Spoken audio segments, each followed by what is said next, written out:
तपासून विनीतचं काही नाही आलं.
हनुमान आज मेरा संकट हरो।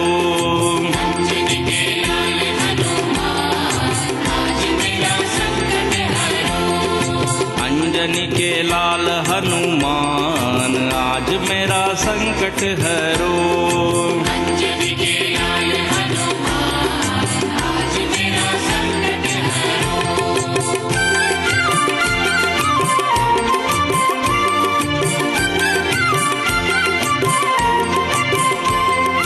लंका में आग लगी हलचल मची है।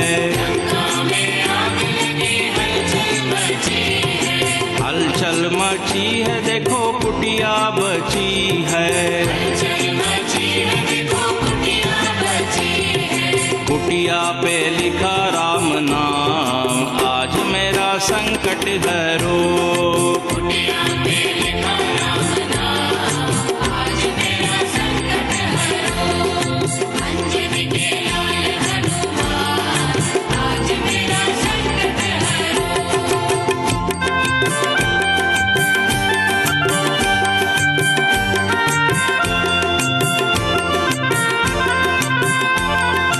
लक्ष्मण को शक्ति लगी संजीवनी लाए।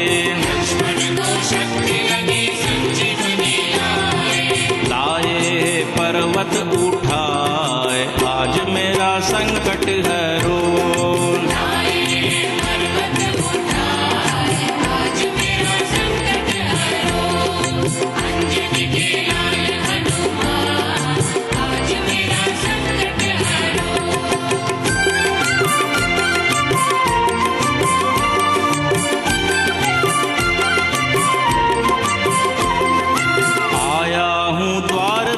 खाली न जाऊंगा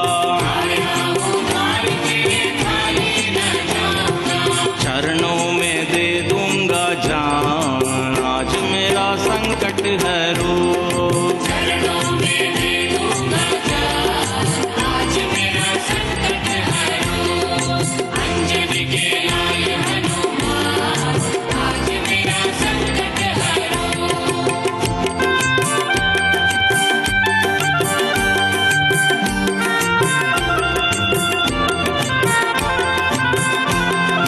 तुलसीदास कहे भजो जय जय सिया रामा। बजरंगी बोलो जय जयकार आज मेरा संकट हरो।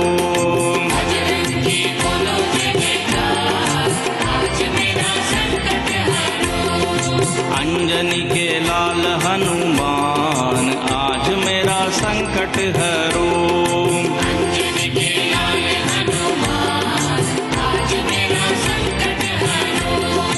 अंजनी के लाल हनुमान आज मेरा संकट हरो।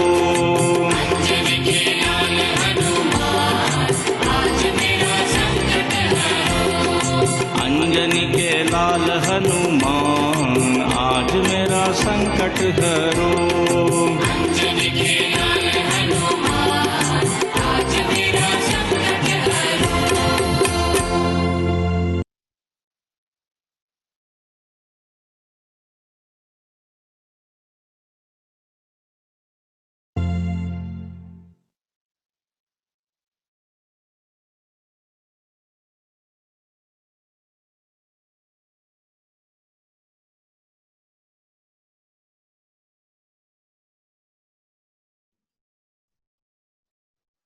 हरिओम सगळ्यांना. स्वामीजी आले आहेत, तर आपण स्वामीजींना विनंती करूया की त्यांनी क्लास सुरू करावा. जे लोक नवीन आहेत त्यांच्यासाठी सांगतो की स्वामीजी नाशिक सेंटरला नाशिक सेंटरचे आचार्य आहेत. ते स्वामी अद्वैतानंदांनी 1 नव्हे 2 नव्हे 3 वेदांताच्या अडीच वर्षाच्या बॅचेस शिकवले आहेत. ते ज्ञानी संत आहेत. दासबोधाचा त्यांचा खोल अभ्यास आहे.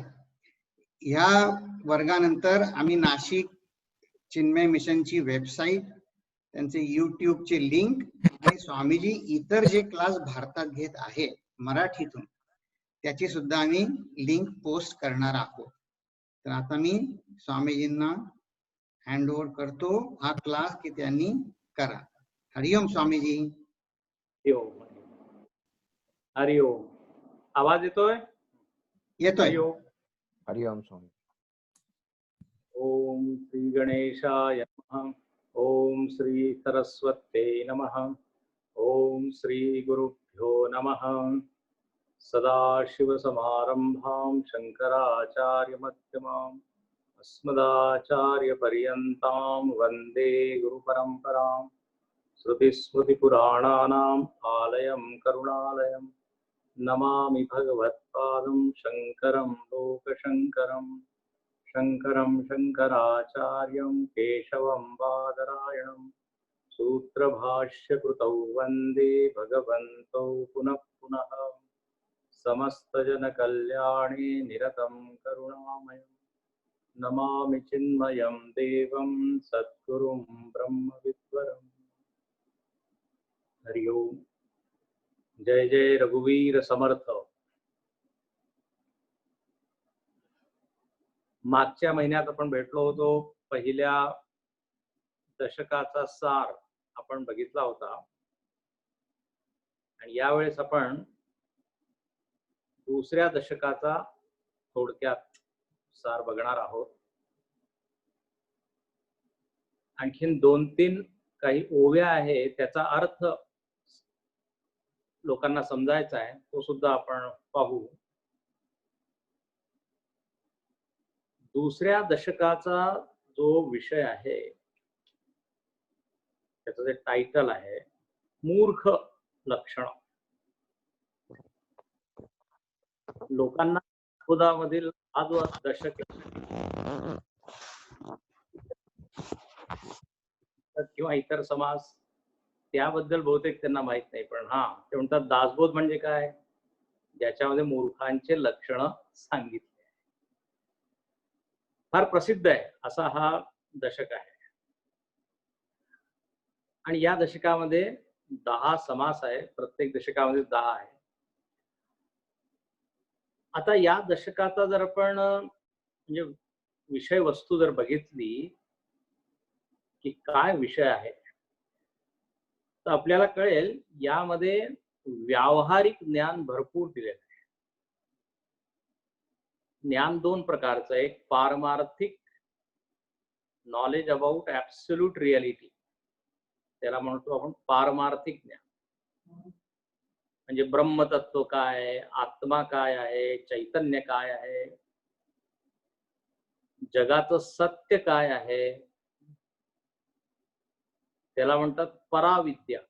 या मुंडकोपनिषदामध्ये म्हटलं आहे परा. यया तदक्षरम अधिगम्यते. ज्या विद्येने आपल्याला तत्वाचं ज्ञान होतं, या जगाचं सत्य काय, माझं सत्य काय, उपनिषदांमध्ये भरपूर ज्ञान दिलेलं आहे. दासबोधामध्ये सुद्धा आहे. पण या दशकामध्ये जर तुम्ही बघितलं तर ब्रह्म किंवा आत्म्याचं वर्णन नाही. जास्त करून वर्णन अगदी व्यावहारिक लोकांचं आहे, समाजाचं आहे, की समाजामध्ये कसे लोक आहे, त्यांची प्रकृती काय, त्यांचे संस्कार कसे, त्यांचं वर्तन कसं, त्यांचा स्वभाव कसा, समर्थ रामदास स्वामींनी इतक्या बारकाईने समाजाचं निरीक्षण परीक्षण केलं होतं की आपल्याला सुद्धा ज्या गोष्टी माहित नाहीत, जे समाजामध्ये एवढे राहतात आपण सगळेजण, ते समाजामध्ये नव्हते, तिथं एकांतामध्ये राहायचे, मध्ये मध्ये यायचे, पण त्यांचं ऑब्झर्वेशन जबरदस्त. म्हणून इथे वर्तन, वागणूक, व्यवहार याच्यावरच सगळं लिहिलं. आता पहा, याच्यामध्ये 10 समास आहेत, तर मी या 10 समासांचे 3 गट केले. 3 गट असे की एका ग्रुपमध्ये तुम्ही हे 3 समास ठेवू शकता. त्याच्यामध्ये मूर्ख लक्षण पहिला जो समास आहे, मग पढत मूर्ख लक्षण जो अगदी शेवटचा आहे, आणि मध्ये जो आहे कुविद्या लक्षण. हे जे तिन्ही समास आहे यांची प्रकृती किंवा the nature is almost same, are connected, you can say, जुळलेले आहे. मूर्ख, पढत मूर्ख, आणखीन कुविद्या लक्षण. त्याचप्रमाणे जो दुसरा गट आहे त्याच्यामध्ये 4 समास आपण ठेवू शकतो. आणि ते 4 समास कोणते? तर म्हणजे उत्तम लक्षण, सद्विद्या लक्षण, विरक्त लक्षण आणि भक्ती निरूपण जे केलं आहे. तर सद्विद्या, उत्तम लक्षण, भक्ती आणि विरक्त, दिस इज वन ग्रुप. त्याला 4 आणि 3 7 झाले, आणि उरले किती? 3. आता ते जे 3 आहे ते त्रिगुणांशी संबंधित आहे. तर सत्वगुण, रजोगुण, तमोगुण यांचा एक गट. याप्रमाणे असे 3 ग्रुप आपण जर केले आणि त्याचा अभ्यास केला तर आपल्याला विषय आणखीन सोपा होईल. हे पहा, ग्रंथ एकच असतो, वेगवेगळ्या पद्धतीने त्याच्यावर मनन केलं पाहिजे. आता तुम्ही या दशकामध्ये अनुबंध चतुष्टय पाहिलं, अरविंदजींनी फार छान अनुबंध चतुष्टय तुम्हाला दाखवलं. कसं अधिकारीचं वर्णन आहे, कसं प्रयोजन आहे ते सांगितलेलं आहे, संबंध काय आहे. वेगवेगळ्या पद्धतीने आपण त्याचा अभ्यास करून त्याचा उपयोग आपल्या जीवनामध्ये करू शकतो. तर जर असे आपण हे ग्रुप केले तर विषय समजायला आणखीन सोपा होईल. आता पहा, यामध्ये पहिला जो मी सांगितला गट, त्याच्यामध्ये मूर्ख, पढत मूर्ख, आणखीन कुविद्या लक्षण हे आहे. तर पहा, समाजामध्ये अनेक प्रकारचे लोक आहेत, लक्ष देऊन जरा ऐका, आणि त्याची आपण विभागणी करू शकतो. We can make categories, how many types of people are, आणि त्याचे प्रकार वेगवेगळे आहेत, त्याचा क्रायटेरिया, त्याचा आधार वेगवेगळा आहे. जसा आपण पैशाच्या दृष्टीने समाजाचे 3 भाग करू शकतो: उच्च वर्ग, मध्यम वर्ग, निम्न वर्ग, आहे ना, पैशाच्या आधारे. त्याचप्रमाणे त्रिगुणाच्या आधारे सात्विक आहे, राजसिक आहे, तामसिक आहे. त्याचप्रमाणे बुद्धीच्या दृष्टीने, बुद्धी त्याची किती इव्हॉल्व्ड आहे, उत्क्रांतीच्या दृष्टीने सुद्धा आपण लोकांची विभागणी करू शकतो. तर ज्याची बुद्धी अगदी मंद आहे, मग त्याला आपण काय म्हणू? मूढ. मग जो ज्याची बुद्धी विकसित झाली आहे तो थोडा विवेकी, आणि ज्याची बुद्धी पूर्णपणे विकसित होऊन मनुष्य जीवनात जे ध्येय आहे, जे त्यांनी प्राप्त केलंय, तो ज्ञानी. म्हणून समर्थांनी दासबोधामध्ये 4 प्रकारचे लोक आहेत त्यांचं वर्णन केलंय, ते तुम्ही वाचाल. बद्ध, मुमुक्षु, साधक, सिद्ध. So how he is evolving, त्याच्यावर हे विभागणी. आता इथे मूर्ख ही एक कॅटेगरी, ही एक श्रेणी आहे. आता मी प्रत्येक ओवीला वाचणार नाही, तुम्ही सगळं वाचलेलं आहे, म्हणून थोडक्यात इथे काय सांगितलं की मूर्ख म्हणजे कोण, तर म्हणे जे प्रापंचिक जन जयास नाही आत्मज्ञान, जे केवळ अज्ञान त्यांची लक्षणे. ज्यांना स्वतःबद्दल काहीच माहित नाही, अशा आत्मज्ञान तर सोडा, व्यावहारिक ज्ञान सुद्धा ज्यांना नाही, अशा लोकांचं जे चित्र इथे उभारलंय त्यांनी, त्याला काय म्हणू आपण, मूर्ख. आणि लक्ष ठेवू नाही का, हे सगळे लक्षण दुसऱ्यांमध्ये पाहण्यासाठी नाही, याचा हा मूळ आहे, हा पडत मूर्ख आहे. अध्यात्माचं जेवढं हे अध्यात्मशास्त्र आहे ते वाचून आपण स्वतःला पाहिलं पाहिजे की मी कुठे आहे, माझ्यामध्ये लक्षण कितपत आहे किंवा नाहीये, आहे ते कमी कसे केले पाहिजे. आता आरसा आहे ना, ग्रंथ म्हणजे काय, it is like a mirror. आपण स्वतःचाच चेहरा पाहत असतो. मी बहुतेक मागे उदाहरण तुम्हाला दिलं होतं. रामायण ऐकल्यानंतर एकाला विचारलं तुला काय समजलं, काय ज्ञान झालं. महाभारत तू ऐकलं तर काय तुला ज्ञान. तो म्हणाला की महाभारतामुळे मला हे कळलं की शेजारी जो माणूस राहतो तो दुर्योधनाप्रमाणे वागतो, तिकडे दुसरा जो राहतो तो शकुनी सारखा आहे. आता दुसऱ्यांना सर्टिफिकेट किंवा दुसऱ्यांवर टीका करण्यासाठी मुळीच आरशामध्ये जेव्हा आपण पाहतो तो लक्ष आपल्याकडेच जातं, साहजिकच आपलं लक्ष आपल्याकडे जातं. तर आपल्यामध्ये पाहायचं. आता मूळ म्हणजे काय, तर मूळ धातूपासून मूळ शब्द बनतो. याला विपरीत ज्ञान आहे किंवा त्याला ज्ञानच नाहीये असे म्हणू. सोपं सोपं थोडं व्यवहार कसा करायचा हे सुद्धा त्याला माहिती. म्हणून पहा, भजगोविंदम मध्ये सुद्धा शंकराचार्यजी मूढ मते शब्दाचा वापर करतात. समर्थांनी बहुतेक तिथूनच प्रेरणा घेतली असेल. त्यानंतर गीतेमध्ये अनेक वेळा मूढ शब्द आलेला आहे. विमूढा नानुपश्यन्ति पश्यन्ति ज्ञानचक्षुषा, अहंकार विमूढात्मा कर्ताहमिति मन्यते. गुरुदेव तर छान म्हणायचे की मूढांचे सुद्धा प्रकार आहे, जसे ते मूढ पडत मूर्ख दिलेले.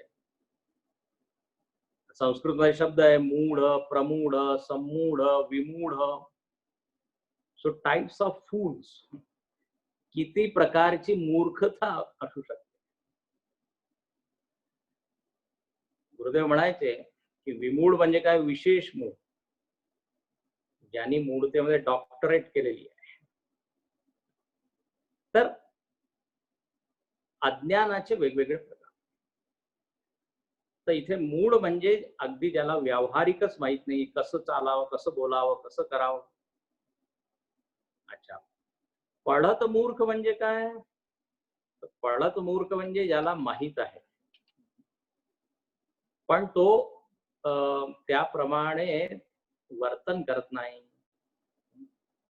ब्रह्मज्ञान काय त्याला माहिती आहे, म्हणून ओवी आहे ना, बहुश्रुत आणि व्युत्पन्न प्रांजळ बोले ब्रह्मज्ञान. पण दुराशा आणखीन अभिमान त्याच्यामध्ये भरलेला आहे. म्हणजे ज्ञानाचा जो प्रभाव जीवनामध्ये झाला पाहिजे तो त्याच्या जीवनात नाहीये. एकीकडे तो सांगतो, तो वाचतो की मी कोण आहे, आनंद स्वरूप आहे, सच्चिदानंद आहे, आणि लोकांना काय त्रास देत आहे. तर त्यांनी वाचलेलं तर आहे, पण जे वाचलंय आणि जे वागणूक आहे त्याच्यामध्ये गॅप भरपूर आहे.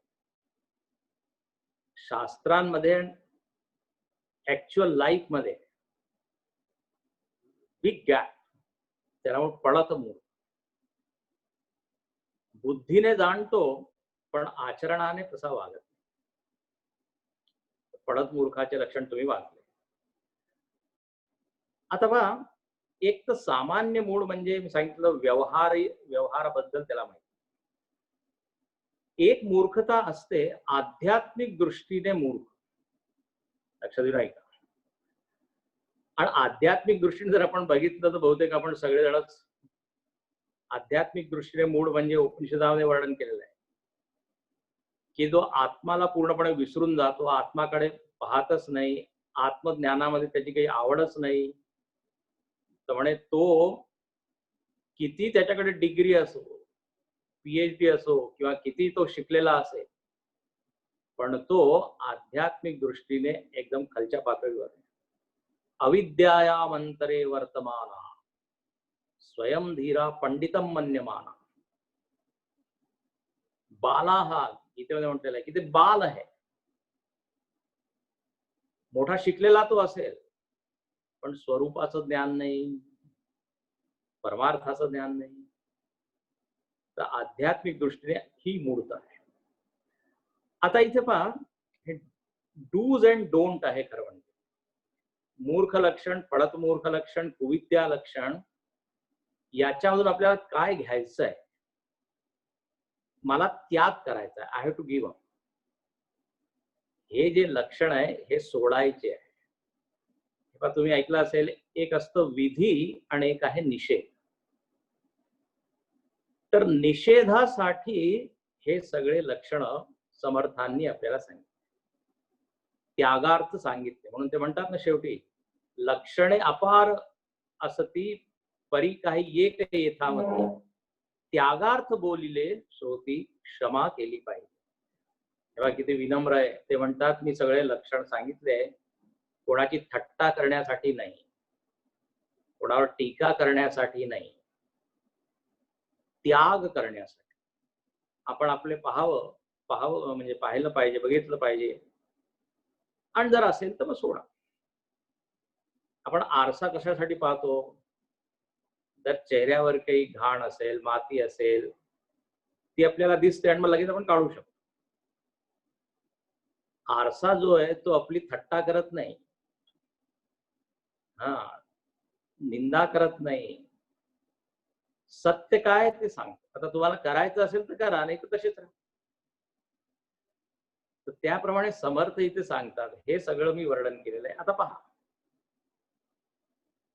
तुळशीदासजी सुद्धा रामायणामध्ये असंतांचं वर्णन करतात आणि संतांचं वर्णन करतात, गुण आणखीन दोष दोघांचं वर्णन करतात, आणि शेवटी म्हणतात संग्रह त्यागन बिनु पहिचाने. फारच म्हणजे जोपर्यंत तुम्ही ओळखत नाही की याला म्हणतात गुण, याला म्हणतात दोष, तोपर्यंत तुम्ही संग्रह आणखीन त्याग करू शकत नाही. Unless and until you know की हे दोष आहे आणि हे काय गुण आहे, तोपर्यंत त्याचं मी कसं वाढवीन किंवा काय कसं सोडीन. तर हे गुणदोष दाखवणं, आणि मग आपल्यावर काय करा, विचार करा. हे पहा, आपण आपले हे जे इलेक्ट्रॉनिक इन्स्ट्रुमेंट आहे सारखं काय करत राहतो, अपडेट करत राहतो. अपडेट, नवीन नवीन त्याच्यामध्ये काय बदल होत राहतो. त्याचप्रमाणे आपल्या पर्सनॅलिटीमध्ये, व्यक्तिमत्वामध्ये सुद्धा काही व्हायरस आले आहे, काही दोष आले, त्यांना टॉक्सिन्स आले, ते काढले पाहिजे. म्हणून इथे ते संकेत करून सांगतात की बा हे असं असं आहे. आता कुविद्येच्या लक्षण जर सांगितले, त्यागार्थ बोलिले, आणखी श्रवणे त्याग घडे. फार सुंदर. कुविद्येचं लक्षण सांगितलं. कुविद्या म्हणजे काय? परत तिथे दंभो दर्पो दिवानश्च, दासबोधामध्ये त्यांनी कोट केलेला आहे गीतेचा हा श्लोक, की ज्याच्यामध्ये हे सगळे आसुरी गुण आहे. हेच काय लक्षण आहे कशाची? कुविद्येचे. खरं म्हणजे विद्या शब्दाचा अर्थ असतो जी आपल्याला मुक्त करते, त्याला म्हणतात विद्या. ज्ञान काय करतं? आपल्याला मुक्त करतं. शंकराचार्यांना परिभाषा विचारली की का विद्या, विद्या कोणाला म्हणतात, व्हॉट इज नॉलेज? तेवढे विच लिबरेट्स, ज्याच्यामुळे आपली मुक्ती. पण ज्या ज्ञानामुळे आपण आणखीन बांधलं जातो, गुरफटतो संसारामध्ये, मग त्याला विद्या नाही म्हणत, मग काय म्हणावं लागेल? कुविद्या. आणि जीवनामध्ये कुविद्या आली तर काय होतं? तर ते सगळे लक्षण तुम्ही पाहिलेत आहे त्या समासामध्ये सगळे सांगितलेले. आता कुविद्येचं एक एक ओवी तुम्ही वाचली आहे, ऐकली आहे. नेणे आणि न नायक, न ये आणि न, ही सर्वात मोठी कुविद्या. स्वतःला येत नाही. त्याला स्वतःला येत नाही, ठीक आहे, मागचा काही जन्म असेल, काही असेल, त्यामुळे त्याच्या जीवनामध्ये शहाणपण नाहीये, बुद्धी नाहीये किंवा विचार नाही. पण कोणी जर शिकवायला त्याला येतं, तो शिकत सुद्धा नाही. आता हे तर चुकीच आहे ना. ठीक आहे, मला येत नाही तर शिकलं पाहिजे, पण जर कुविद्या असेल तर काय, बुद्धी त्याची रिजेक्ट करेल. नाही, मला नाही शिकायचं. म्हणून गीतेमध्ये एक श्लोक आहे, अज्ञश्चा श्रद्धधानश्च संशयात्मा विनश्यति. स्वतः अज्ञानी आहे, दुसरा कोणी शिकवायला येतं तर त्याच्याबद्दल काही श्रद्धा नाही. आता म्हणजे काय, ज्ञानाचे सगळे त्यांनी दारच बंद केले, तर ही कुविद्या आहे. मला येत नाही तर शिकण्याची वृत्ती असायला पाहिजे, त्यालाच म्हणतात सशिष्य. पण इथे कुविद्येचं वर्णन तुम्ही बघितलंय, तो काहीच करत नाही आणि जे काही चांगलं आहे तो ते मानत नाही. अज्ञान आणि अविश्वासी, छळवादी आणि दोषी, अभक्त आणि भक्तांशी देखो सके, पापी आणि निंदक, कष्टी आणि घातक, दुःख आणि हिंसक अतिशय. तर असे सगळे त्याच्यामध्ये दुर्गुण आहे. आता ज्याच्यामध्ये दुर्गुण आहे त्याला आपण त्याला ज्ञानी म्हणू शकतो का, विवेकी म्हणू शकतो का? नाही म्हणू शकतो.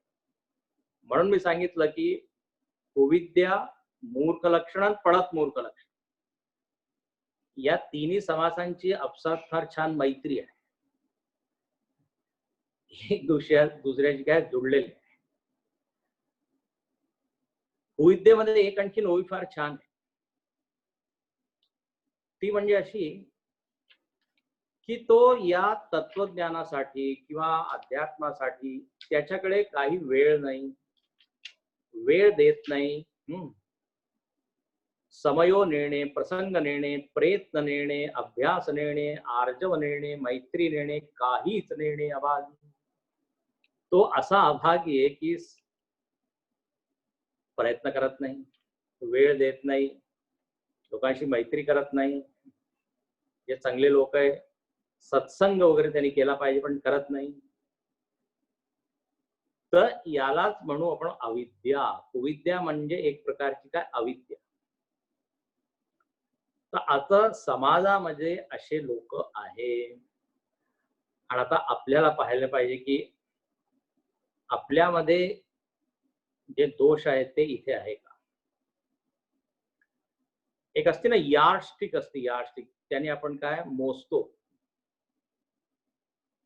थर्मामीटर असतं, टेम्परेचर आपण किती टेम्परेचर आहे, यार्डस्टिकने आपण मोजतो. किंवा स्केल असते, स्केल 10च्या स्केल आहे, त्यावर तुम्ही 5 आहे की 4 आहे की 3 आहे की 2 आहे. परीक्षेमध्ये 100 मार्काचा पेपर असतो, 100पैकी किती गुण तुम्ही मिळवाल, आपल्यालाच तपासणी करायची. तर या प्रकारे ही एक कॅटेगरी आहे, अशी एक मानसिक अवस्था आहे जिथे आपण काय इव्हॉल्व नाहीये, तेवढी प्रगत अवस्था आपली नाही. तर मूर्ख, पडत मूर्ख म्हणजे बौद्धिक दृष्टीने तो शिकलेला आहे, पण हा जरा जास्त शिकलेला आहे. सगळ्या याच्यामध्ये तो तर्क वितर्क करतो. उतर्क करण्यात फार तो हुशार आहे. उतर्क करण्यासाठी सुद्धा बुद्धी पाहिजे. काही त्याला सांगितलं तो काही ना काही कारण सांगून काय करेल, चुकीचं आहे किंवा होऊ नाही शकत, तर पडत. आता पुढे जे चांगले लक्षण आहे ते कोणाचे आहे, तर इथे वर्णन केलेले 4 समासात. उत्तम लक्षण, सद्विद्या लक्षण, भक्ती आणि विरक्त लक्षण. आता पहा इथे सद्विद्या, सद्विद्या म्हणजे अशी विद्या जी आपल्याला सत्य पर्यंत नेईल, असे विचार किंवा असं चिंतन जे आपल्याला आपल्या ध्येयाकडे घेऊन, तेवढं सद्विद्या. आणि आता ही सद्विद्या कोणामध्ये राहिले तर म्हणे ज्याच्या जीवनामध्ये उत्तम लक्षण आहे. आणि उत्तम लक्षण काय आहे, आता एवढं सविस्तर त्यांनी सांगितलंय, तुम्ही ते वाचलं आहे. पण उत्तम लक्षणाचं मी लक्षण सांगतो, अगदी शेवटची ओवी त्यांनी लिहिली आहे. चांगले गुण म्हणजे काय, चांगलं आचरण म्हणजे काय, तर त्यांनी इथे लिहिली एक ओवी. अपकीर्ती ते सांडावी, सत्कीर्ती वाढवावी, विवेके दृढ धरावी वाट सत्याची. बस. ज्याच्यामुळे अपकीर्ती होत आहे, अपयश होत आहे, त्याचं त्याग करा. आणि उत्तम गुणांमुळेच आपली कीर्ती होते. तर सत्कीर्ती वाढवावी. आता कशी वाढेल, त्यामुळे सद्गुण आल्याने सत्कीर्ती वाढेल. जगामध्ये लोकांना मोठे मोठे मेडल मिळतात, पुरस्कार मिळतात, भारतरत्न, परमवीर चक्र भारतामध्ये सगळं मिळतं. तर हे कोणाला देतात, कधी तुम्ही ऐकलंय का की हा माणूस खोटं बोलण्यात फार हुशार आहे म्हणून याला पद्मविभूषण अशा या पदवीने म्हणजे पुरस्कृत करतो, असं नाही. कीर्तीचं कारण काय, सद्गुण. अपकीर्ती दुर्गुण. गीतेमध्ये अर्जुनाला भगवंतांनी हेच सांगितलं की मरणात अतिरिच्यते अकीर्ती. तू हे युद्धापासून पलायन करत आहे, मोठा दोष आहे. क्षत्रियस्य न विद्यते सुखिर क्षत्रिया पार्थ लभन्ते युद्धमित्र. उत्तम क्षत्रियाचं लक्षण हे आहे की असं जर संधी त्याला मिळाली तर तो म्हणतो वा, गोल्डन अपॉर्च्युनिटी. मी इथे माझं जे टॅलेंट आहे, माझं जी योग्यता आहे, त्याला मी काय करू शकतो, व्यक्त करू. आणि गीतेमध्ये म्हटलेलं आहे की हतो वा प्राप्स्यसि सर्वम जित्वा वा भोक्षसे. तो जर युद्ध करता करता मेला तर त्याला परमगती, वीरगती मिळेल. आणि जिंकला तर काय, राज्य मिळेल. तर कृष्ण त्याला सांगतो, जर तू हे केलं तर मला लाभच लाभ, दोन्ही हातामध्ये लाभ. पण जर तू पळाला तर अपकीर्ती होईल. आणि लक्ष देऊन ऐका, फार छान त्यांनी ओवी म्हटलेली, म्हणजे श्लोक म्हटलेला आहे की ज्याची कीर्ती पसरलेली असती समाजामध्ये, आणि जर त्याचं अपयश झालं किंवा अपकीर्ती झाली तर मरणापेक्षा जास्त त्याला दुःख. तो म्हणतो मी मेलो असतो तर बरं झालं असतं. संभावितस्य चा कीर्ती मरणाद अतिरिच्यते. जो संभावित पुरुष आहे, संभावित म्हणजे सम्यक भावित, सम्यक पूजित, ज्याची लोक पूजा करतात, समाजामध्ये आदर सन्मान ज्याला मिळतो, आता जर अपयश किंवा अपकीर्ती झाली तर म्हणजे फार मोठं दुःख. तर म्हणून दुर्गुणामध्ये, दोषांमध्ये, हे जे दोष म्हणा किंवा आसुरी वृत्ती म्हणा, त्याच्यामुळे सत्कीर्ती तर निश्चितच होणार. म्हणून समर्थांनी मनाचे श्लोक मध्ये म्हटलेलं आहे, मना चंदनाचे परित्वा दिसा, मेल्यावर कीर्ती उरावी अशी आपली वृत्ती असायला पाहिजे. मना चंदनाप्रमाणे परित्वा दिसावे. चंदनाला आपण घासतो, त्याचं जे खोड आहे, स्वतः ते मरत, पण काय किती सुवास त्याचा आपण अनुभव करतो. तर म्हणे उत्तम लक्षण म्हणजे काय आहे, ज्याच्यामुळे उत्तम कीर्ती, उत्तम गती. आता हा पूर्ण पॉझिटिव्ह, सकारात्मक जे लक्षण आहे त्याचं इथे वर्णन केलेलं आहे. त्यानंतर या दशकामध्ये आपण पाहतो की विरक्त माणसाचे लक्षण. विरक्त आहे आणि मग भक्त. विरक्ती आणि भक्ती यांचा सुद्धा संबंध आहे. आणखीन सद्विद्या, तिघांचा संबंध. आता विरक्त, विरक्त म्हणजे काय? ज्याच्यामध्ये वैराग्य. आता लोकांना वैराग्य शब्द अजिबात आवडत नाही. जे लोक फारच प्रापंचिक असतात, भौतिकवादी, मटेरियलिस्टिक, बहिर्मुखी, एक्स्ट्रोवर्ट, काय वैराग्य? वैराग्य भगवंतानी इतकं छान आपल्याला शरीर दिलंय, छान एवढे साधनं दिलेले, साधन इंद्रिया दिलेली आहे, डोळे, कान वगैरे. एन्जॉय, खाओ पिओ मौज करो. तर असा लोकांना प्रश्न येतो की वैराग्य, वैराग्याची काय महिमा आहे किंवा कशासाठी? तर आधी तर हे समजलं पाहिजे वैराग्य म्हणजे काय. वैराग्य म्हणजे संसाराची निंदा नाही, संसारापासून पलायन नाही, विषयांकडे बघणंच नाही असं नाही. चुकीची हे समज आहे. वैराग्य म्हणजे हिमालयामध्ये पळून जायचं, मुळीच नाही. वैराग्य शब्दाचा अर्थ असा सांगितलेला आहे की वस्तूमध्ये राग आणि द्वेष नसला पाहिजे. ऍब्सेन्स ऑफ लाईक्स अँड डिसलाईक, ही एक परिभाषा. असं सांगितलेलं नाही की सगळं सोडणं म्हणजे वैराग्य, म्हणजे physically you don't have to give up. लोक घर सोडून जातात, हिमालयामध्ये जातात, पण तिथे आसक्त होतात. आणि दुसरे लोक घरी राहून सुद्धा विरक्त असतात. तर मुख्य म्हणजे मनाने सोडलंय की हे पाहिजे. अच्छा, विरक्त म्हणजे असं नाही की नुसतं कोणी साधू संन्यासी होणं म्हणजेच विरक्त आहे, असं नाही. कारण म्हणजे आपण सगळे विरक्त, आपण अनेक वस्तूंचा त्याग केलेला आहे. आपल्याला अनेक वस्तूंमध्ये रागही नाहीये, द्वेषही नाही.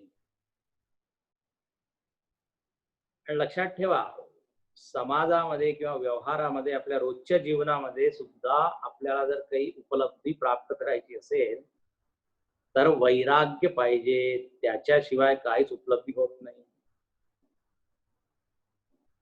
आपल्याला शिकायचंय, उच्च शिक्षा ग्रहण करायची, घराला सोडावं लागतं. रोजचं उदाहरण मी देतो. आपल्याला जर झोपेचा आनंद घ्यायचा आहे तर टीव्ही आणि मोबाईल आणि कम्प्युटर हे सगळं सोडावं लागतं. वैराग्य, वैराग्याशिवाय एक पाऊल आपण पुढे चालू शकत. पैसा कमवायचा आहे तर घर सोडावंच लागतं. तर विरक्ती आपल्यामध्ये आहे, त्याचा आपण उपयोग करत आहे. पण जर अगदी सर्वोच्च उपलब्धी प्राप्त करायची असेल, कारण it depends on what you want. जेवढं हायर हायर ध्येय होईल तेवढं मग त्याग सुद्धा उच्च स्तराचं आपल्याला करावं लागेल. त्याग म्हणजे परत मी म्हणतो मानसिक त्याग. आपण मनाने बांधलेलं.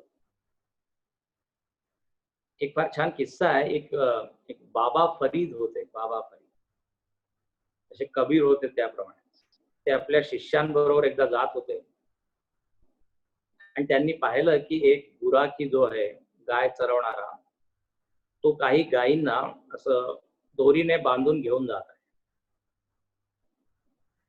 त्यांनी आपल्या शिष्यांना विचारलं की जरा सांगा, याच्यामध्ये बांधलेलं कोण आहे? तो मुलगा, तो गुराखी, तो की गाय? शिष्य म्हणाले ते एकदम स्पष्ट आहे, गाय बांधलेली आहे त्या दोरी, तिच्या गळ्यामध्ये ती दोरी आहे. बाबा म्हणाले की चुकीचं आहे. म्हणे कसं काय? सिद्ध करा. तर ते म्हणाले, जर या दोरीला मधून कापलं, दोरीला मधून कापलं तर कोण कोणाच्या पाठीमागे धावेल? गायीच्या पाठीमागे तो पळेल की गाय त्याच्या पाठी? त्यांनी सिद्ध होईल कोण बंधनात. तर जरी फिजिकली तुम्ही पाहत असाल की ती गाय बांधलेली, पण मनाने कोण बांधले? हा, गायचा स्वामी. त्याचप्रमाणे मनाने जे राग द्वेष वगैरे आपण उत्पन्न केलेले आहे त्याला आपण म्हणतो आसक्ती, याला सोडणंच विरक्ती. आणि पण विरक्ती आपल्याला तेव्हाच येऊ शकते, लक्ष देऊ नाही का, जेव्हा आपल्याला त्या वस्तूमध्ये सुख मिळत नाही किंवा सुख दिसत नाही. जोपर्यंत सुख दिसत आहे तोपर्यंत you cannot give up, you cannot abandon, you cannot leave that. त्याला संस्कृत मध्ये म्हटलेलं आहे शोभन बुद्धी जोपर्यंत आहे. शोभन बुद्धी म्हणजे रसबुद्धी. अरे हे फार छान आहे, हे मिळवलं तुम्हाला आनंद होईल. जोपर्यंत अशी वृत्ती आहे आपल्या मनामध्ये तोपर्यंत आपण सोडू शकत. याचं उदाहरण स्वामीजी छान देतात, आंब्याचं उदाहरण देतात, तुम्ही ऐकले असेल. आंबा आपण चोखतो आणि त्यामध्ये रस आहे. खाता खाता जर तो घसरला, निसटला, आपल्या हातावरून पडला, आता त्याच्यामध्ये रस अजून आहे. आता परत परत आपली इच्छा काय होती, त्या आंब्याला उचललं पाहिजे. जणू काही तो आंबा आपल्याला बोलवत असतो, हा उचलून घे उचलून घे. पण आपली बुद्धी काय म्हणते, नाही नाही, खाली माती आहे, खाली आहे, खाली पडलेली वस्तू उचलली नाही पाहिजे, कारण घाण असते जमीन. अच्छा, बुद्धीच परत तर्क देते, नाही नाही मी स्वच्छ केलं होतं. म्हणजे अमेरिकेमध्ये पडले तर अमेरिकेमध्ये माती नाहीये, स्वच्छ असत. तेव्हा कसा बुद्धीमध्ये तर्क चालतो. आणि तो आंबा काय करतो, आपल्याला एवढा अट्रॅक्ट करतो की आपण मग उचलतो आणि काय पाण्याने धुवून वगैरे खातो. कारण काय, रस आहे त्याच्यात. अच्छा, त्याच आंब्याचा पूर्ण रस आपण चोखला आणि आता ती कोय पडली, तर त्याच्याकडे आपण डुंकून सुद्धा पाहतो. का, कारण आता रसविहीन, आपण अगदी विरक्त झालो त्याच्यात. Now there is no happiness left in. तर विरक्ती तेव्हाच होऊ शकते जेव्हा आपल्याला त्याच्यामध्ये सुख दिसत. आणि पहा, या ज्या इंद्रिया देवाने आपल्याला दिलेल्या आहे, याने तुम्ही तपासणी करा, भोग करा आणि पहा जे मला पाहिजे ते मिळतं का, मिळालं का. म्हणून देव अगदी ओपन आहे. ते म्हणतात तुम्हाला दिलेलं आहे, यू ट्राय. परीक्ष लोकान कर्मचितान ब्राह्मण, उपनिषदामध्ये आलेलं आहे, परीक्षण करा. डोळ्यांना असं म्हणजे हे नाही करायचं आपल्याला, वैराग्य म्हणजे पाहायचंच नाही. कान दिले म्हणजे कान कशाला दिले, ऐकायचंच नाही असं नाही. सगळं ऐका, पण पहा काय ऐकल्याने काय फळ होत आहे, कशामुळे आनंद मिळत आहे, कशामुळे आनंद मिळत. हे पहा, वैराग्य किंवा विरक्ती जबरदस्तीने येऊ नाही शकत. लक्ष देऊ नये. आपल्याला जोपर्यंत आतमधून त्याची जाणीव होत नाही की हो यस यस, हे मी अनेक वेळा केलंय, सगळं मिळवलंय, परंतु मला तृप्ती मिळाली नाही, मग आपण पुढच्या टप्प्यावर. विरक्ती म्हणजे काही जबरदस्ती असं सांगत नाही आचार्य की तुम्हाला सोडलंच पाहिजे सोडलंच पाहिजे. तुम्ही पहा आणि देन डिसाइड. तर आता जो विरक्त माणूस आहे त्याने छान परीक्षण केलं आणि मग त्याच्या जीवनामध्ये जे लक्षण आलेले त्याचं वर्णन इथे केलेलं आहे. अच्छा, आता विरक्ती आल्याने काय होतं, भक्ती वाढते. विरक्ती आणि भक्ती, it is like two sides of the coin. जसं जसं संसारामधून विरक्ती येते तसं तसं जी उच्च आनंदाची वस्तू आहे त्याला आपण देव म्हणतो, अध्यात्मामध्ये त्याला आत्मा म्हणतात, तिकडे त्याची वाटचाल होते. तर एकीकडे विरती आणि दुसरीकडे अनुरक्ती. विरक्ती म्हणजे असं नाही आता संसार सोडून दिला आणि अगदी कशामध्येच त्याचा रस नाही असं नाही. आता त्याला उच्च आनंदाची वस्तू भेटले. म्हणून गीतेमध्ये म्हटलेलं आहे रसवर्जम रसोप्यस्य परम दृष्ट्वा निवर्त. जसं जसं आपल्याला उच्च आनंद मिळत जातो तसं तसं खालच्या वस्तू पासून आपण आपोआप विरक्त. परत मी सांगतोय, विरक्ती जबरदस्तीने येत नाही. तसं तुम्हाला चांगलं संगीत ऐकायला जर तुमची म्हणजे आवड आहे, तर आपोआपच जे दुसरं संगीत आहे त्याबद्दल विरक्ती येते. वेन यू डेव्हलप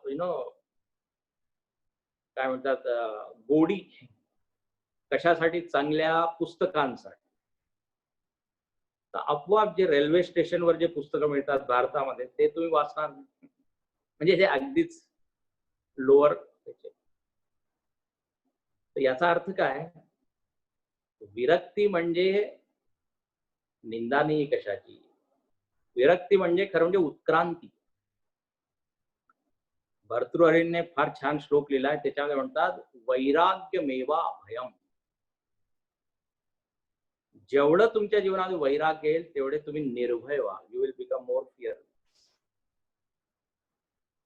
आसक्त माणूस घाबरलेला असतो, कारण ती वस्तू तुटेल फुटेल, तर माझं सुख काय जाईल, म्हणून तो सगळ्यामध्ये अडकलेला असतो. विरक्त म्हणजे काय, त्याचा आनंद त्या वस्तूंमध्ये नाही, निर्भय.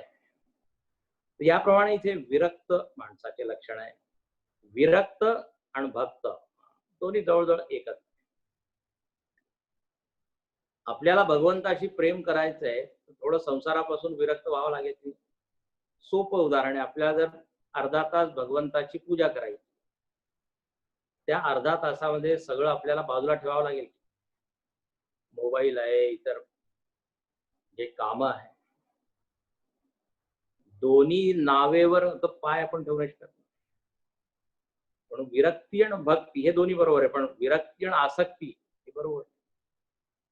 तर इथे छान वर्णन समर्थांनी केलेलं आहे की विरक्त म्हणजे काय, तर म्हणजे जेणे सुख उचंब. वा, वैराग्य म्हणजे सन्नाटा नाहीये, वैराग्य म्हणजे एम्प्टीनेस नाहीये. गमतीने मी अनेक वेळा म्हणतो, जे अनेक प्रापंचिक लोक असतात ना, ते जेव्हा साधू संन्यासींकडे पाहतात तर त्यांना फार दया वाटते की बेचारे, त्यांच्याकडे काहीच नाही. हे काही चित्रपट पाहू शकत नाही, हे काही शॉपिंग करू शकत नाही, एकटे आपले. त्यांना वाटतं की फार दुःखी लोक, कारण भोगाची एकही वस्तू त्यांच्या जवळपास दिसत. अच्छा, इकडे उलट काय, जो साधू आहे, संन्यासी किंवा ज्ञानी आहे, तो जेव्हा प्रापंचिक लोकांकडे पाहतो तर त्याला फार दया वाटते की बा इतकी चांगली वस्तू आहे, आत्मा परमात्मा, यांना सोडून कुठे भरकटलेले आहे, गुरु फटलेले आहे. हे उदाहरण मी घेण्यासाठी दिलं. विरक्ती म्हणजे ज्याच्याकडे आनंदच नाही असं नाही, अगदी उलट आहे. विरक्तीमध्ये जास्त आनंद आहे. आणि याचं उदाहरण म्हणजे परत झोप. झोपेमध्ये एकही वस्तू नसते आपल्याकडे, एकही वस्तूचा आपण उपभोग करत नाही, पण आनंद किती असतो. तर विरक्तीबद्दल जे गैरसमज आहे ना, ते जरा दूर केलं. इंद्रियांनी चांगलं पहा. विरक्त माणूस काय डोळ्याला फोडून नाही टाकत. भद्रम करणे विष्णुयाम देवा भद्रम करणे. कानाने चांगलं ऐकतो, तो देवालाच पाहतो, तो विरक्त आहे. तो पण काय आहे, इंद्रियांचा उपयोग करत आहे, बुद्धीने विचार करत आहे. तर असं हे लक्षात.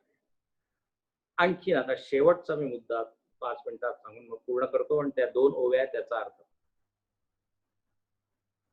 इथे जे तीन अध्याय जे उरलेले आहेत ते त्रिगुणाचे आहे. सत्वगुण, रजोगुण, तमोगुण. आता गुण म्हणजे काय, तर असं म्हटलेलं आहे, मायेचे 3 गुण आहेत. दैवी ऐशा गुणमयी मम माया दुरत्य. सत्वगुण, रजोगुण, तमोगुण यालाच माया सुद्धा म्हणतात. आणखीन गुणाची एक परिभाषा आहे.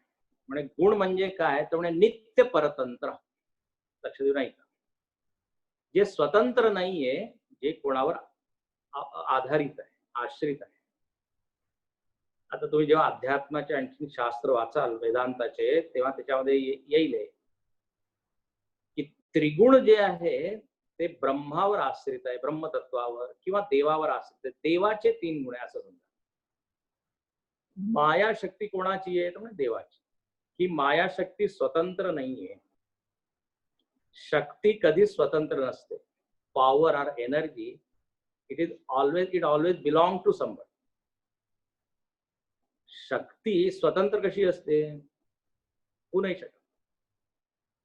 मी बोलत आहे तर माझ्यावर या बोलण्याची शक्ती काय अवलंबून. मी नसेल तर ही शक्ती स्वतंत्र काही चालू नाही शकत. माझ्याशिवाय या शक्तीचा काही म्हणजे इट कॅनॉट फंक्शन. तर हे त्रिगुण जे आहे किंवा माया जी आहे ही काय परावलंबी. अच्छा, याचे काय 3 गुण आहेत, सत्वगुण, रजोगुण, तमोगुण. आणि या गुणांचं असं आहे की हे दिसत नाही, ऍबस्ट्रॅक्ट आहे, अमूर्त याला म्हणतात किंवा अव्यक्त. असे कपाळावर काही लिहिलेले नाहीये 3. सात्विक माणूस तर सत्वगुण असं काही नाही. त्यामुळे पण याची ओळख कशी करायची? तर असं वर्णन आलेलं आहे, कार्यानुमेया. It can be understood by its effect. म्हणजे कार्याला पाहून कारणाचा अनुमान. कार्य म्हणजे इफेक्ट, कारण म्हणजे कॉज. जसं मी जर ध्यान करण्यामध्ये माझी आवड वाढत आहे, पूजेमध्ये आवड वाढत आहे, तर आता हे काय इफेक्ट आहे, याचं कॉज काय? सत्वगुण वाढले. कार्यानुमेय. जर असं म्हणजे आळस आळस आपल्याला सारखं वाटतं, झोपावंसं वाटतं, म्हणजे काय? तमोगुण वाढले. आणि काही लोक त्यांना बसवलं जात नाही, काही ना काही काम काम काम पाहिजे, म्हणजे काय? रजोगुण है ना. तर पहिला मुद्दा मी सांगितला की हे स्वतंत्र नाहीये. दुसरा म्हणजे कार्यानुमेय. कार्य इफेक्ट नि त्याचा आपण अनुमान करू शकतो, अंदाज करू. तिसरं, या त्रिगुणांचं जे वर्णन केलेलं आहे त्याच्यामध्ये एक आपण पाहू शकतो की हे त्रिगुण कमी जास्त होत राहतात. याची मात्रा, याचं प्रमाण कमी जास्त होत.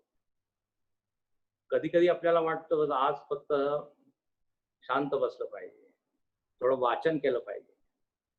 कधी कधी काय होतं, आपलं मन त्याच्यामध्ये लागतच नाही, एकाग्रच होत नाही, अगदी त्याच्यामध्ये आवडच म्हणजे संपून जात. असं होतं कधी. कधी कधी काय तमोगुण येतो. निसर्गामध्ये हे त्रिगुण आहे आणि हे कमी जास्त होत राहतात. त्याचा प्रभाव आपल्या मन, बुद्धी, शरीरावर होतो. पण एक आहे, आपण प्रयत्नाने हे त्रिगुण कमी जास्त करू शकतो. ते तिथे सांगितलेलं आहे. सत्वगुण कसा वाढवला पाहिजे त्याचं वर्णन आहे. आपण वाढवू शकतो. रोज नियमाने आपण जर काही वाचन केलं, पूजा केली, जप केला, तर हळूहळू सत्वगुण वाढेल. जर आपण अगदीच तमोगुणी आहे तर आपण स्वतःने काहीतरी काम केलं पाहिजे, व्यावहारिकच काम, प्रापंचिक काम, तर हळूहळू तमोगुण, आळस कमी होईल, रजोगुण वाढेल. भगवंतानी आपल्याला बुद्धी दिली आणि ती बुद्धी उपयोग करण्यासाठीच दिली आहे. बुद्धिमान त्यालाच म्हणतात. शहाणा कोणाला म्हणतात? तो त्या बुद्धीचा उपयोग करतो. तो उपयोग करून तो काय करतो? सत्वगुण वाढवतो, रजोगुण तमोगुण कमी करतो. हा तिसरा मुद्दा. चौथं असं आहे की या जगामध्ये त्रिगुण व्याप्त आहे. म्हणजे अंतःकरणामध्ये तर आहेच, स्वतःच्या जीवनामध्ये तर आहेच, बाह्य जगामध्ये सुद्धा त्रिगुण आहे. गीतेमध्ये एक श्लोक आलेला आहे, त्याच्यामध्ये म्हटलेलं आहे, अर्जुनाला भगवंत म्हणतात नित्य सत्वस्थ. लक्ष देऊ नाही का? म्हणे तू काय कर, नित्य सत्वामध्ये राहा. म्हणजे 90% तुझ्या जीवनामध्ये काय असायला पाहिजे? सत्व. जगामध्ये आहे त्रिगुण, पण प्रयत्न काय कर? सत्वाला वाढ. आता सात्विक माणूस म्हणजे काय? सात्विक माणूस म्हणजे काय? ज्याचं खाणं अन्न जे आहे ते सात्विक आहे. म्हणून मी सांगतो त्रिगुण बाह्य जगामध्ये सुद्धा आहे. खाद्य पदार्थ त्रिगुणात्मक आहे. हा, फळ आहे, हा, आणखी काय, तर सात्विक आहाराचं वर्णन 17व्या अध्यायामध्ये आहे. तर जो सात्विक अन्न ग्रहण करतो, सात्विक स्थानामध्ये राहतो, प्लेस, हा, प्लेस ऑर स्पेस, ते सुद्धा सात्विक, राजसिक, तामसिक असतं. मंदिर आहे, मठ आहे, आश्रम आहे, सात्विक आहे. मॉल आहे, सुपर मार्केट आहे, राजसिक आहे. तिथे गेल्यावर खूप इच्छा वाढते, आता हे घेऊन घ्या, हे घेऊन घ्या, हे घेऊन. आपण जेव्हा घरामधून निघतो एक वस्तू घेण्यासाठी होतो, मी ही वस्तू घेऊन येतो, पण येताना पूर्ण एक बॅग भरून. रजोगुण वाढवणार आणि तामसिक जागा सुद्धा आहे. हा, त्याचं वर्णन आता मी करत नाही. त्याचप्रमाणे सात्विक, राजसिक, तामसिक काळ सुद्धा आहे. टाइम, सकाळची वेळ सात्विक, निसर्गामध्येच जसं जसं दुपार होते राजसिक, रात्र तामसिक. स्थळ, काळ, वस्तू, अन्न, पेय, पिण्याचे पदार्थ. आता आहे ना दूध वगैरे काय म्हणतात सात्विक, दुसरे जे कोल्ड ड्रिंक वगैरे काय राजसिक, तिसरे सुद्धा पेय पदार्थ आहे. त्याच्यामुळे बुद्धीवर एक आवरण पडतं ते तामसिक. तर सांगण्याचा अर्थ असा आहे, त्रिभिर गुणमयी भावई एवी सर्वमिदम जगत. आता इथे समर्थांचं जोर अशावर आहे की सगळं काही तुम्ही जर सात्विक केलं तर मग तुम्ही सात्विक. लक्षात ठेवायचा इथे एक मुद्दा असा आहे की रजोगुण आणि तमोगुण अगदीच वाईट आहे असं नाही, त्यांचा सुद्धा उपयोग आहे. Everything is got two sides. सत्वगुणामुळे सुद्धा बंधन होतं बरं का, तेही आहे. सत्वगुण सुद्धा बांधतं, तर ते थोडस नकारात्मक आहे 14व्या अध्यायामध्ये. रजोगुण, तमोगुण त्याचाही सकारात्मक, नकारात्मक आहे. रजोगुण नसेल तर आपण ते करणारच नाही. ऑफिसमध्ये काम करत आहे, व्यापार व्यवसाय करत आहे, रजोगुण. घरचं सगळं काम करत आहे. आणि तमोगुण सुद्धा पाहिजे. तमोगुणाचे अनेक लक्षण आहे. आता एक लक्षण आहे काय, विसरणं. विसरणं चांगलं आहे, काही काही गोष्टी विसरल्या तर बऱ्या. आपण उगीच काही काही आठवतो, आणखीन काय स्वतःला कष्ट देतो. अच्छा, तमोगुणामुळे काय, झोप. जर तमोगुण नसेल तर झोप येणारच नाही. आमचे स्वामीजी गमतीने सांगतात की प्रवचनामध्ये सुद्धा जर झोपायचं असेल तर तमोगुण पाहिजे. तमोगुणाशिवाय झोप येईल. अति जो चंचल आहे, राजसिक आहे, ही कॅनॉट. तमोगुणामुळे झोप चांगली, झोपेमुळे आपण फ्रेश अनुभव. पण आता काय हे पाहायचंय की किती झोपायचं. रजोगुणाने काम करायचं, किती काम करायचं, नुसतं कामच काम करायचं, मग ते त्याचं नेगेटिव्ह इफेक्ट. तर असे हे त्रिगुण आहे. आणखीन इथे म्हटलेलं आहे की त्रिगुणाच्या पलीकडे जी वस्तू आहे ती आहे आत्मतत्व. म्हणून द गोल इज व्हॉट, त्रिगुणातीत. जर तमोगुण वाढलेला आहे तर रजोगुण वाढवा, तमोगुण कम, रजोगुण वाढलेला आहे तर सत्वगुण वाढवा, आणि सत्वगुणाने सत्वाच्या पलीकडे परम सत्य आहे तिथे. याप्रमाणे ही त्रिगुणांची भूमिका आपल्या जीवनामध्ये आहे. ठीक आहे, तर आपल्याला हे सगळं आपण आता ऐकतो, समजतो. आता मूर्ख लक्षण, पळत मूर्ख लक्षण, हे सगळं पण ऐकले. आता करायचं काय? आता सोपं आहे, जे सोडायला सांगितलंय ते सोडायचं, जे वाढवायला सांगितलं ते वाढवायचं. आणखी काय, पचवायचं असेल तर काही ना काही आपल्याला करावंच लागेल. याप्रमाणे या दशकाची हे मी एक थोडक्यात विषय जो आहे तो आपण समजण्याचा प्रयत्न केला. आणि तुम्ही तर सविस्तर 4-5 क्लासमध्ये याचा अभ्यास केला आहे. तर निश्चितच तुम्हाला हा विषय पूर्णपणे समजला असेल. आता एक ओवी बद्दल कोणाला तरी प्रश्न होता, जे पहिल्या दशकामधील परमार्थ स्तवन या पहिल्या दशकामधल्या 9व्या समासाची 12वी ओवी. जेही शोधनी पाहिला त्यासी अर्थ सापडला, गेरा असोनी अलभ्य झाला जन्मोजन्म.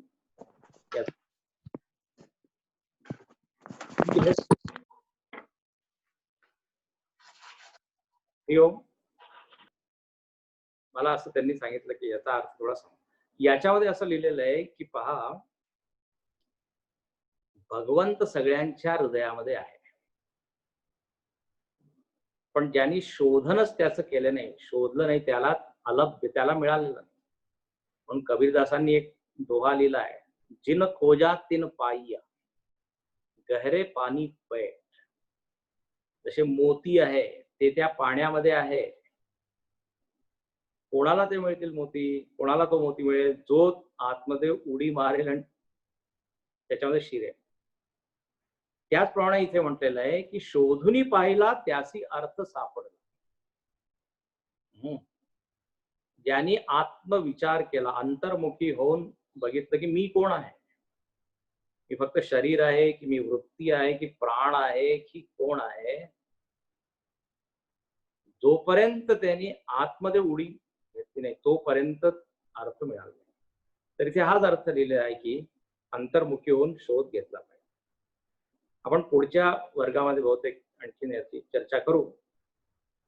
एक हिंदीमध्ये भजन आहे, मोको कहा ढूंढे रे बंदे मैं तो तेरे पास. अगदी तेच आहे. हे पण जवळ असून सुद्धा आपल्याला त्याचा आनंद नाहीये. काल गुरुजी आपल्या भाषणामध्ये उदाहरण देत होते की कोणाकडे डायमंड असेल पण त्याला त्याचं ज्ञानच नसेल तर त्याला आनंद होणार नाही, because he doesn't know the value of that. त्याचप्रमाणे माझ्याकडे परमात्मा आहे पण त्याचा महिमा त्याला माहितच नाहीये, तर म्हणून त्याच्या जीवनामध्ये आनंद नाही किंवा सुख. पण ज्यांनी त्याचं ज्ञान मिळवलं आनंद त्याला मिळालेला. तर असा या ओवीचा अर्थ आहे.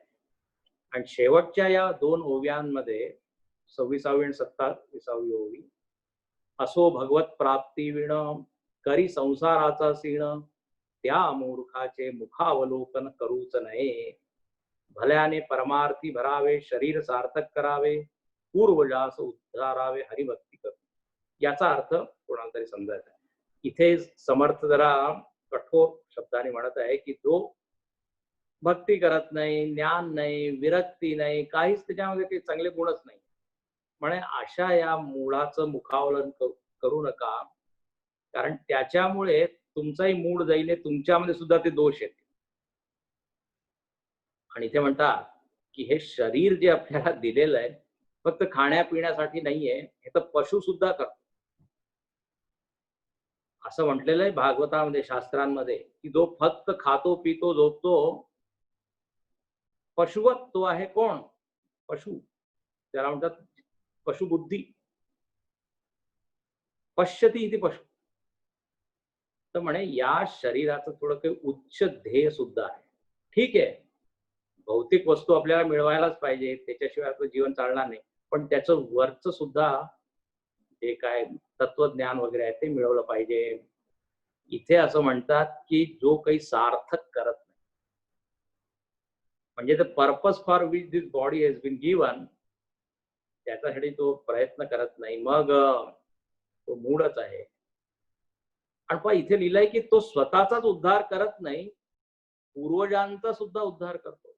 असं म्हणतात 7 पिढीचा उद्धार तो करतो, असं त्याचं फळ सांगितलेलं आहे. म्हणून ही भक्ती वगैरे केली पाहिजे. आणि गुरुदेवांचं फेमस वाक्य आहे ना, जे आपल्याला मिळालेलं आहे that is gift from him, आणि जे आपण करतो that will be gift to him. We should do best. याप्रमाणे इथे ठीक आहे, इथे मी थांबतो. पूर्णवदम करू. ओम पूर्णमद पूर्णमिदं पूर्णात् पूर्णमुदच्यते पूर्णस्य पूर्णमादाय पूर्णमेवावशिष्यते. ओम शांती शांती शांती. हरि ओम. श्री गुरुभ्यो नमः. हरि ओम. तुमच्या सगळ्यांतर्फे स्वामीजी मी तुमचे आभार मानतो. तुम्ही दमला असाल. आजचा हा स्वामीजींचा हा तिसरा क्लास आहे बरं का आजचा. त्यांनी आधी 2 क्लास घेतलेत, हा तिसरा क्लास आहे. पण आणि ते दुसरीकडे आहे, त्यांच्या नेहमीच्या सेंटर मध्ये नाही आहे. तरी सुद्धा तुम्ही वेळात वेळ काढून आलात आणि इतक्या सुंदर तऱ्हेनं दुसरा अध्यक्षक आम्हाला सांगितला. तुम्हाला नमस्कार करतो आणि हरि ओम. ते चिन्मय मिशन नाशिकचं युट्यूबचं सांगून द्या.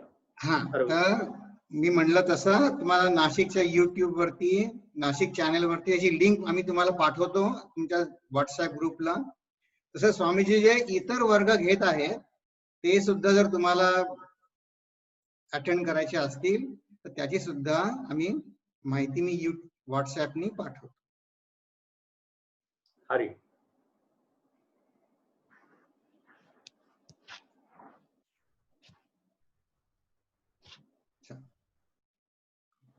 बंद करू.